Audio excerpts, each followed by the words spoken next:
সাতটা ঘূৰাই টানি নিয়া ৰথৰ ওপৰত সুদৃশ্যমান সূৰ্য দেৱতাৰ এটি মূৰ্তি দীৰ্ঘদিন ধৰি অৱহেলিতভাৱে পৰিত্যক্ত হৈ আছিল। প্ৰায় 1500 বছৰ পুৰণি দুৱৰণী আলিচিঙাৰ সূৰ্য মন্দিৰ পৰ্যটন আৰু পৰ্যটকৰ আকৰ্ষণ হোৱাকৈ শুক্ৰবাৰে বিধায়ক বিশ্বজিৎ ফুকনৰ নেতৃত্বত পুনৰ প্ৰাণ প্ৰতিষ্ঠা কৰে দুৱৰণী আলিচিঙাস্থিত সূৰ্য মন্দিৰৰ।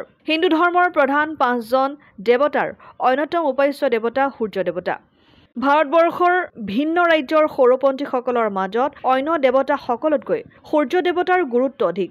অসমৰ বুৰঞ্জী প্ৰসিদ্ধ ঠাইসমূহত উদ্ধাৰ হোৱা মঠ মন্দিৰ, শিলালিপি, তাম্ৰলিপি, মূৰ্তি, ধাতু, প্ৰাচীন ভগ্নাৱশেষ আদিৰ দৰে সৰু পথাৰৰ বিভিন্ন ঠাইৰ লগতে বৰপথাৰৰ টেঙানী, আলিচিঙা, দুৱৰণিৰ বিভিন্ন অঞ্চলত আছে অলিখিত বহু গোপন ইতিহাস। তাৰেই অন্যতম ঐতিহাসিক সমলেৰে সমৃদ্ধ এক সম্ভাৱনীয় পৰ্যটনস্থলী দুৱৰণি আলিচিঙা। অৱহেলিত আৰু অসুৰক্ষিত অৱস্থাত থকা 1967 চনতে উদ্ধাৰ হোৱা বৰপথাৰ নগৰৰ পৰা প্ৰায় উত্তৰে 4 কিলোমিটাৰমান দূৰত্বত অৱস্থিত এই সূৰ্য মন্দিৰভাগ শুকুৰবাৰে পুৱাৰে পৰা বিভিন্ন মাংগলিক কৰ্ম সম্পাদনৰ পিছত 7টা ঘূৰাই টানি নিয়া ৰথৰ ওপৰত সুদৃশ্যমান সূৰ্য দেৱতাৰ প্ৰতিমূৰ্তিটো পুনৰ প্ৰাণ প্ৰতিষ্ঠা কৰে সৰুপথাৰ সমষ্টিৰ বিধায়ক বিশ্বজিৎ ফুকনে। দুৱৰণী আলিচিঙাত যি সূৰ্য মন্দিৰ, এই সূৰ্য মন্দিৰৰ মূৰ্তিৰ প্ৰাণ প্ৰতিষ্ঠা আজি কৰা হ'ল। আজিৰ পৰা প্ৰায় 60 বছৰ পূৰ্বে ইয়াতে মাটি খান্দোতে এভাগ সূৰ্য মূৰ্তি আৱিষ্কাৰ হৈছিলে। সূৰ্য মূৰ্তিত 7টা ৰথেৰে এখন ৰথ আছিলে। ৰথত আৰোহণ কৰি থকা সূৰ্য দেৱতাৰ মূৰ্তি আছিল।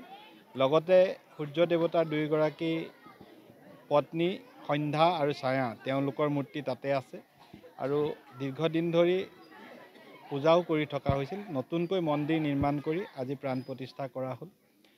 এই অঞ্চলটো ঐতিহাসিকভাৱে গুৰুত্বপূৰ্ণ অঞ্চল। এই অঞ্চলতে দুৱৰণিৰ শিলালিপি, খনিকৰ গাঁৱত সৰুপথাৰ খনিকৰ গাঁৱৰ শিলালিপি যিখিনি ওলাইছে প্ৰায় 4ৰ্থ-5ম শতিকাৰ বুলি কোৱা হয়।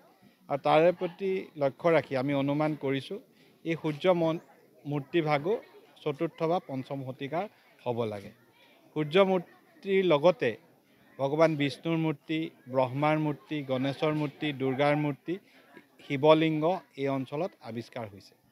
তাৰ লগতে বিভিন্ন ঐতিহাসিক সম্বলেৰে ভৰপূৰ এই অঞ্চল। আজিৰ প্ৰাণ প্ৰতিষ্ঠা হোৱাৰ পাছত এই অঞ্চলত ভগৱানৰ আশীৰ্বাদত সকলো ফালৰ পৰা বিকাশ আৰু উন্নয়ন হ'ব বুলি আশা কৰিছোঁ। তাৰ লগতে এই অঞ্চলটো ভৱিষ্যতৰ দিনত পৰ্যটনৰো এটা কেন্দ্ৰবিন্দু হ'ব বুলি আমি আশা কৰিছোঁ। সৰুপথাৰৰ পৰা পৰাণ গোস্বামীৰ ৰিপৰ্ট, অসম আদিত্য।